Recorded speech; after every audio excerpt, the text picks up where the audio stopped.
Welcome to a bonus cooking episode on this Vapor Trail series.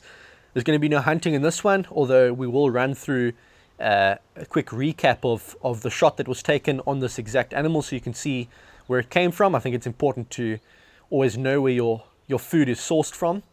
We're going to be making what are called Kalahari prawns in this episode. Straight after this Reedbuck hunt, Nico told me that he has a good recipe for something that's quick and easy to make for a little lunchtime snack, or something that you can have as a starter before a main course if you are cooking some meat over a fire with friends. And that's what we're going to be showing you today. I decided to film the whole thing, but before we get into it, this is the sequence of events that led to this animal being taken.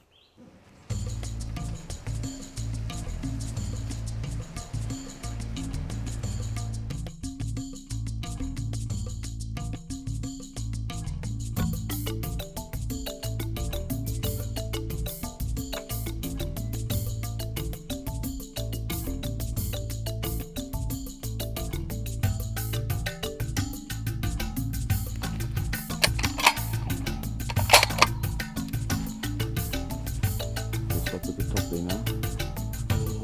Come on. There we go.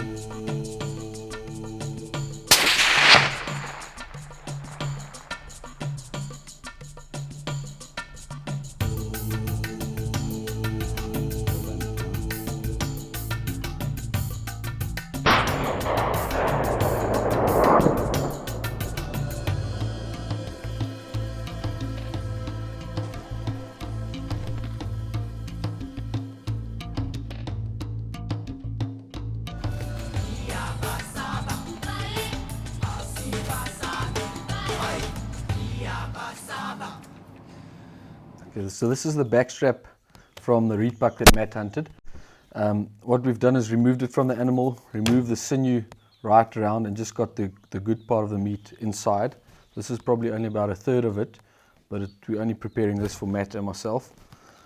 So firstly, once it's been removed, cleaned up and chilled for a few days, you take this section of the backstrap and just cut it into slices like this. You get nice, they're called medallions like that. Carry on and cut the whole backstrap into pieces like that.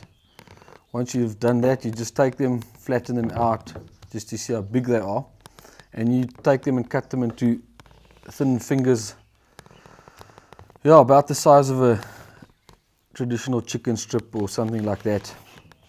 Not too thin. You want to like any venison, when you cook them, you want it to be still like medium rare inside. If it's well cooked, it will go quite tough. So you cut them into nice thick squares like that. Looks like on a backstrap, once you've cut the medallion, you can cut it into about 3 pieces. That's about as small as I would go. It's about as big as I would go. I wouldn't go much bigger than that. Once you've cut your whole backstrap into this, so firstly you start off with this is a mixed garlic and herb spice. The ratio of the spice is mixed garlic and herbs, some barbecue spice and some olive oil, all of which go in at exactly the same parts. So I'm just using a tablespoon as a measure. This is the garlic and herb. That goes in there. This is the barbecue spice. 1 tablespoon of that. Chuck it in there.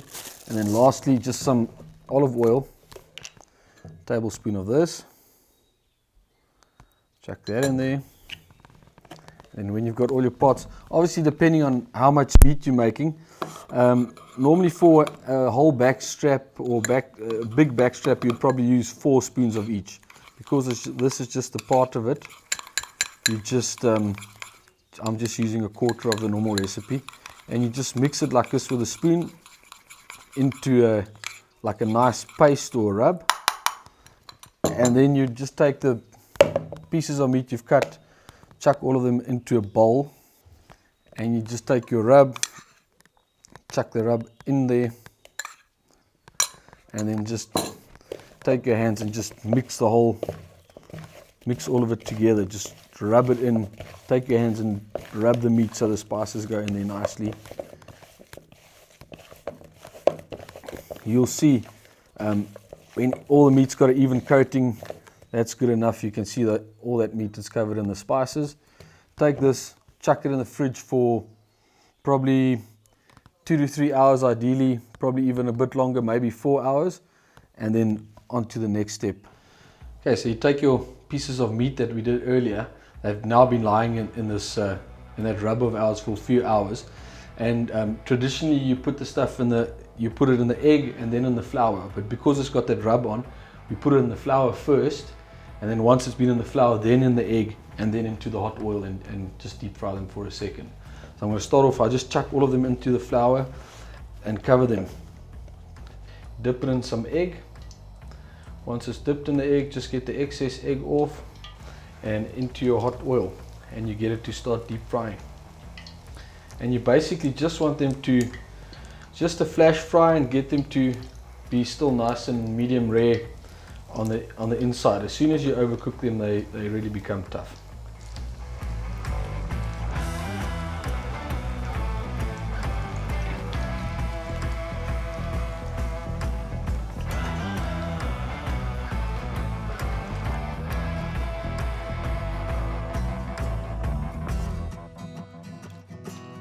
And that's how you make Kalahari prawns. Hope you guys enjoy the recipe.